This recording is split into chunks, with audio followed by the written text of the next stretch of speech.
நம்ம சென்னை சில்க்ஸின் பெருமை மிகு ஆடி சேல். தரமான ஆடி, பெருமை மிகு ஆடி.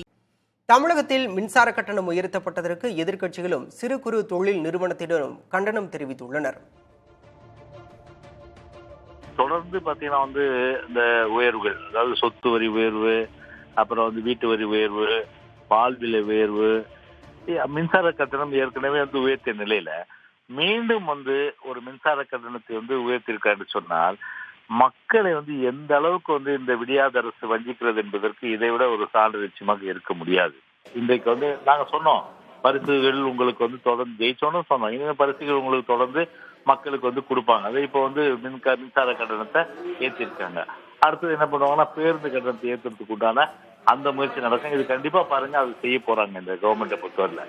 அதனால முழுக்க இது ஒரு மக்கள் விரோத அரசாங்கம், மக்கள் விரோத போக்கை தான் இந்த விடியாத அரசு கடைபிடிச்சிட்டு இருக்கு. எனவே இது இப்போ எங்களுடைய அந்த கண்டனத்தை தெரிவிச்சிருக்கோம். தமிழகத்தில் மின் கட்டண உயர்வு என்பது மக்கள் மனநிலைக்கு எதிரானது. அனைத்து தரப்பு மக்களையும் மிகப்பெரிய அளவிலே பாதிக்கும். தொழில்துறை பாதிக்கக்கூடிய நிலை உறுதியாக ஏற்படும். விலைவாசி அதிகரிக்கும்.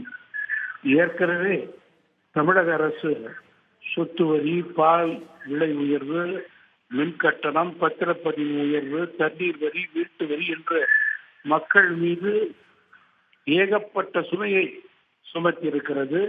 மீண்டும் தற்போது மின்கட்டண உயர்வு என்பது நிச்சயமாக இந்த திராவிட மாடலுடைய எடுத்துக்காட்டாக இருக்கிறதா என்று நான் கேட்க விரும்புகிறேன்.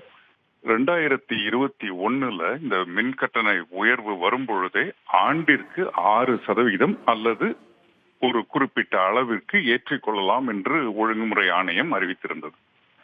அதன் பிரகாரம் இந்த ஆண்டு 4.83% உயர்வு என்பது அறிவிக்கப்பட்டிருக்கு. இது ஏற்புடையதே அல்ல. இன்றைய காலகட்டத்தில் சிறு குறு தொழில் நிறுவனங்கள் அனைவருமே 8 கட்ட போராட்டங்களை நடத்தி இருக்காங்க. எல்லாருக்கும் தெரியும். முதல்ல கொடுத்த விலையேற்றத்தையே ஏற்றுக்கொள்ளவில்லை. நிலையான கட்டணத்தை திரும்ப பெற வேண்டும் என்று வலியுறுத்தி வந்திருக்கிறார். இந்த நேரத்துல இது ஒரு 35 காசு ஒரு யூனிட்டுக்கு ஏத்துறோம் அப்படின்றது மட்டுமா எடுத்துக்க முடியாது.